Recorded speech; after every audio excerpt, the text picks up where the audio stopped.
کہتے ہیں ایک مولوی صاحب کہتے ہیں، اور وہ مولوی صاحب حنفی دیوبندی بھی ہیں، کہ مماتیوں سے تم نہیں بچ سکتے، کیونکہ جب رسول اللہ صلی اللہ علیہ وسلم کی تدفین نہیں ہوئی تھی تو 3 دن رسول اللہ قبر سے باہر موجود تھے، تو ان دنوں میں بھی تم رسول اللہ کو مردہ مان کے مماتی بن گئے ہو، اس حد تک مماتی ہو۔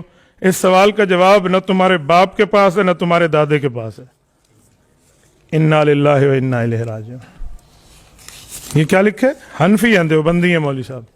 حنفی دیوبندی تو یہ بات نہیں کر سکتا، اور اگر کرتا ہے تو عقیدے سے ناواقف ہے، یا اس کا چینل کہیں اور ہے، اس کا چینل کہیں اور چل رہا ہے۔ وجہ یہ ہے، یہ تو بہت صاف عقیدہ ہے۔ حنفی دیوبندی کو تو چاہیے تھا جو اس کا عقیدہ ہے وہ اس کی دلیل پیش کرتا نا۔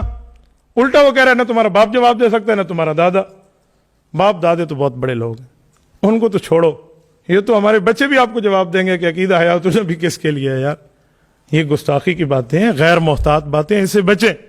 یہ مجھے نہیں لگتا کوئی حنفی عالم ایسے کہہ سکے۔ یہ جو کہا گیا نا کہ 3 دن رسول اللہ صلی اللہ علیہ وسلم کی تدفین نہیں ہوئی تھی، ان دنوں میں رسول اللہ فوت تھے، تو تم مردہ مان کے آدھے مماتی بن گئے، اگر یہی بے وقوفی مان لی جائے تو کل کوئی کہے گا مرزائی کہتے ہیں حضور پاک علیہ السلام نبی ہیں، مسلمان کہتے ہیں حضور علیہ السلام نبی ہیں، اور پھر مرزائی حضور کے بعد نیا نبی مانتے ہیں، حضور کے ماننے میں تو تم آدھے مرزائی بن گئے نا۔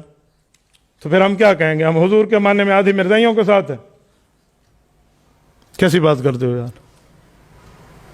ہم کہتے ہیں رسول اللہ صلی اللہ علیہ وسلم کے پاس غیب کی خبریں آتی ہیں، اللہ بتاتا ہے، غیب کا اظہار کیا جاتا ہے، اطلاع کیا جاتا ہے، ہمارا نظریہ ہے، لیکن علم غیب کی کنجیاں اللہ کے پاس ہیں۔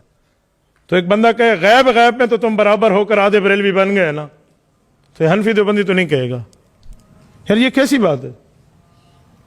کل کوئی بندہ آپ کو کہہ دے کہ ہندوستانی بھی انسان ہے اور پاکستانی بھی انسان ہے، لہذا انسان ہونے میں تم آدھے ہندوستانی بن گئے، آپ شناختی کارڈ پہ لکھواؤ گے میں انڈین ہوں، یا انڈین والا بندہ لکھوائے گا شناختی کارڈ پہ میں آدھا پاکستانی بن گیا ہوں؟ پھر کیسی بات کرتے ہیں؟ کل کوئی کہے بھینس کی 4 ٹانگیں ہیں اور تمہاری 2 ہیں، لہذا 2 ٹانگوں میں تم بھی بھینس بن گئے ہو، تو سب منے سو بیاس آدھی مان جائیں۔ یہ کیسے نظریہ ہے یار؟ کیسے نظریہ بتایا جا رہا ہے؟ میں بعض اوقات حیران ہو جاتا ہوں۔ یہ جو ہدہد ہے، ہدہد کے سر پہ پگڑی ہوتی ہے یا نہیں ہوتی؟ پگڑی نما ایک، کل کوئی کہے مولوی صاحب کے سر پہ پگڑی ہے، ہدہد کے سر پہ پگڑی ہے، لہذا ہدہد آدھا مولوی بن گیا، رابعہ تک پڑا ہوا ہے، آپ مان جائیں گے؟ یہ کیسا نظریہ ہے یار؟ حق تھا اس کا جواب دیا جاتا ہے، اس بے وقوفانہ بات کا۔ مولوی صاحب کہنے تمہارا باپ بھی جواب نہیں دے سکتا، دادا بھی جواب نہیں دے سکتا، انہوں نے 1 سوال کیا، میں نے 5 کیے ہیں، چلو اب بتائیں، ہوں 5 ڈالیاں تک میں نہ پہنچی۔ ایک بات میں مزید سمجھاؤں، جو 3 دن اللہ کے رسول صلی اللہ علیہ وسلم کی تدفین نہیں ہوئی، اس دن کا جواب دو۔ بھائی کیسی بات کر رہے ہو؟ وفات کے بعد پیغمبر علیہ الصلوۃ والسلام کو زندگی ملی ہے، تو وفات تو کل نفس ذائقۃ الموت، ایک ذائقہ ہے، اس کے بعد فوراً عالم برزخ، عالم قبر کے حالات شروع ہو جاتے ہیں۔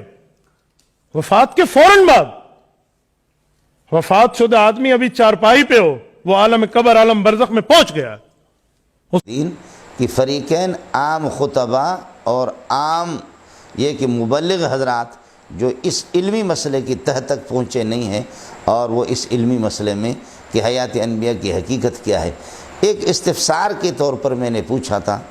استفسار کے طور پر میرا سوال یہ تھا کہ حضرت اقدس صلی اللہ علیہ وسلم کا وصال تو بالاتفاق ہوا ہے، وصال بالاتفاق ہوا، اور میت کہنا آپ کو توہین نہیں۔ 1 منٹ میں تو آپ میت کہہ دیں گے کہ جب روح مبارک جسم مبارک سے پرواز کر گئی، یہ اس پر باقی آپ کی جو حیات ہے اس کی کیفیت کو اللہ ہی جانتا ہے۔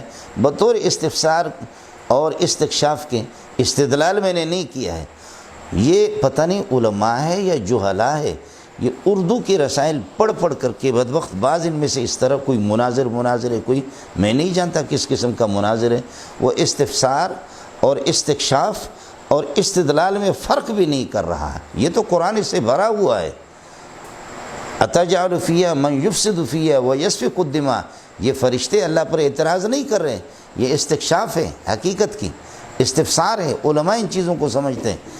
یہ نہیں ہے کہ آدم علیہ السلام پر ان کا اعتراض ہے۔ میں بطور استفسار کے ایک یہ کہ مسئلہ میں نے یہ کہ ایک اشکال علمی کیا کہ اس مسئلے کے تہ تک آپ پہنچ جائیں، اور اس سے کسی بدبخت اور ٹکے کا بھی مناظر بھی نہیں ہے، جو خدا جانے۔